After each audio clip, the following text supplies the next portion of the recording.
Hello friends, it is Danny. Welcome back to another video. Today, I am refilming a video because I filmed this video a month ago and somehow, no idea how, to be honest with you, lost the footage, never edited, never uploaded, and so today I'm going to be talking about the 5th to 10th book that I have read this year. I have read 13 books this year.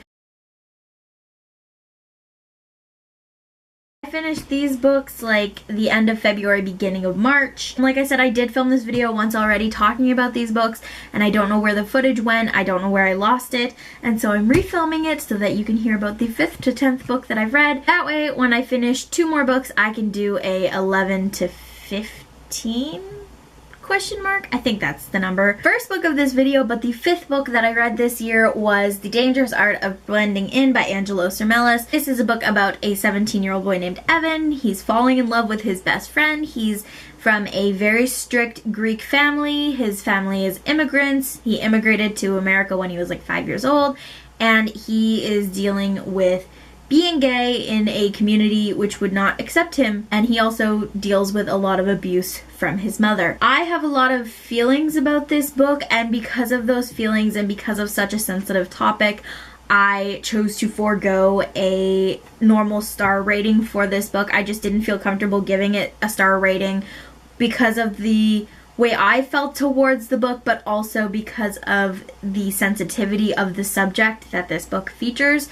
I did do a full review for this book because it was an art that I received from Harper, and so if you would like to know my entire thoughts on why I didn't necessarily love this book, you can find my review in the cards. The 6th book that I read this year was 50 Shades Freed by E.L. James. This was the movie tie-in cover. I read this book leading up to the 50 Shades Freed movie. I have no shame in liking this series, nor do I have any shame in loving this book. I kind of read this coinciding with the audiobook. I got it from Overdrive from my library, so while I was reading this, I was also listening to it. Obviously, this is the 3rd book in the 50 Shades trilogy. Not going to tell you what it's about because it would give spoilers to the first 2 books. I think the 3rd movie is probably my favorite, but because the 2nd book is still my favorite, this book only got 4 stars. The next book, or the 8th book that I read this year, is Unearthed by Amy Kaufman and Megan Spooner. You guys know these two have written my favorite series of all time so far, which is These Broken Stars, aka the Starbound trilogy. This is their new book series. It is what I like to call Indiana Jones in space, about a girl named Mia and a boy named Jules. They are both sent to a planet called Gaia, and they are basically there to find the hidden treasures of this race called the Undying. And they're up against a whole bunch of different like raiders and other people trying to find these treasures, and they work together to try and get to the center of this giant maze thing that the Undying have left to reveal their secrets. I have to say I did not love it as much as These Broken Stars, but I think that's just because I'm impartial because it was like Space Titanic. I found that it was pretty slow going. It wasn't that there wasn't enough action, it just felt like the action was kind of spread out, and like there was a lot of explaining, kind of like info dumpy in a sense, where like they were explaining every little thing about every little puzzle that they had to do.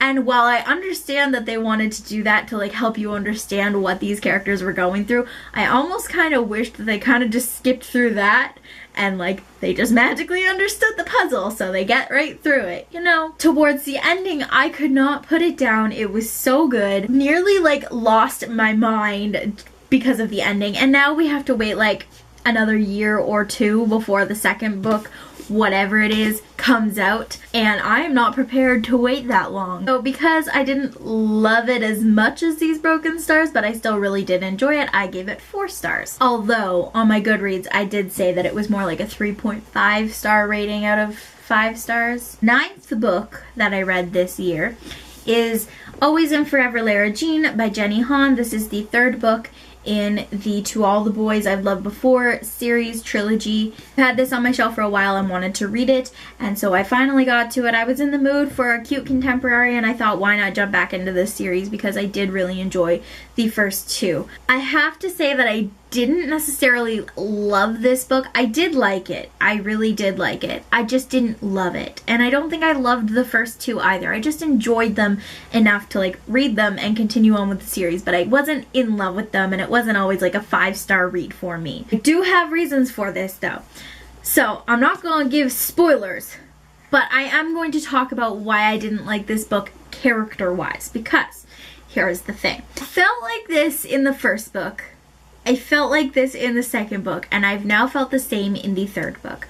Lara Jean as a character is a good character, don't get me wrong. She and her family are amazing. She has a great family dynamic with her 3 sisters, her dad. She's a great character that way.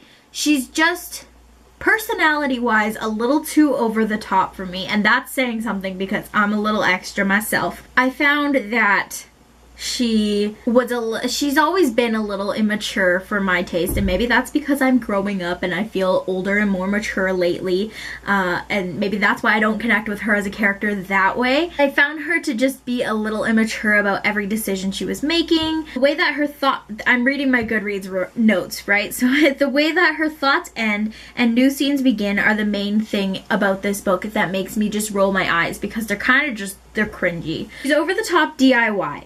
I get it. She loves to bake. She loves to make things herself, DIY. I'm the same way, but I'm not to that extreme like Lara Jean is, where I'm just like, everything has to be DIY and it has to be my way or the highway.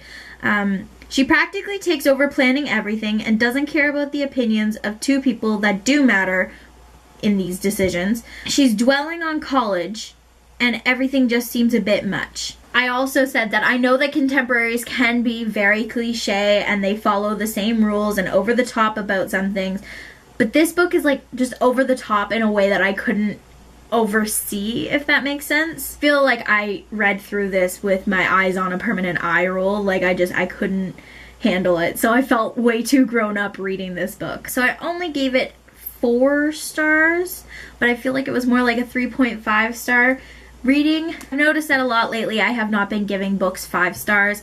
I said it in my first reading wrap-up that I want to be more critical about the books that I'm reading, and I obviously have been a lot more critical, considering that I really haven't given anything 5 stars, and I'm waiting for something to come along that like wows me. If I'm not stunned and amazed and like, oh my god, crying over a book, I don't think I'm going to end up giving it 5 stars. The last book that I'm going to talk about in this reading wrap-up is the 10th book that I read this year, and that is Wires and Nerve Volume 2 Gone Rogue by Marissa Meyer and Stephen Gilpin. This is obviously a continuation of the Lunar Chronicles series. It is the 2nd volume of the graphic novel. It is about Aiko. I refuse to call her Aiko or any other word, so Aiko is about her and the happenings after winter. It was great to be back in this world. I love all of the characters. The one thing I would complain about in this book is that I feel like it was over too easily. Like it was just too easy for the ending to happen. Of course, it was gut-wrenching in some places, and it was very, very good. I kind of wish that the book was in color. It's like this pale bluish gray color throughout the entire thing, and while I don't hate that, I just wish it was in full color. It'd be nice to see the characters in full color. There was this big build-up to a relationship between Aiko and a character that never really happened. Like, you got to the ending and it's like, wait, but like, did they become a thing? I don't know. Are they a thing? Are they just gonna go on a date? What are they? Where are we going from here? Because I really don't know. And so that was the only thing I would have changed about this, or added in, or would have liked to seen, other than Thorn and Cress, because they only showed up like a couple of times, and I love me some Thorn and Cress, so I wish there was more. And like I said, because I am being so critical about the books that I've been reading, I only gave this book 4 stars. It probably could have been more of a 4.5 star reading, which is a high star rating for me lately. I just wanted more, and I didn't necessarily get the more that I was looking for. So those are the 6th to 10th book that I have read this year. Comment down below if you have read any of these, if you have differing opinions than me, or if you agree with the things that I've said about these books. That is it for this video, you guys.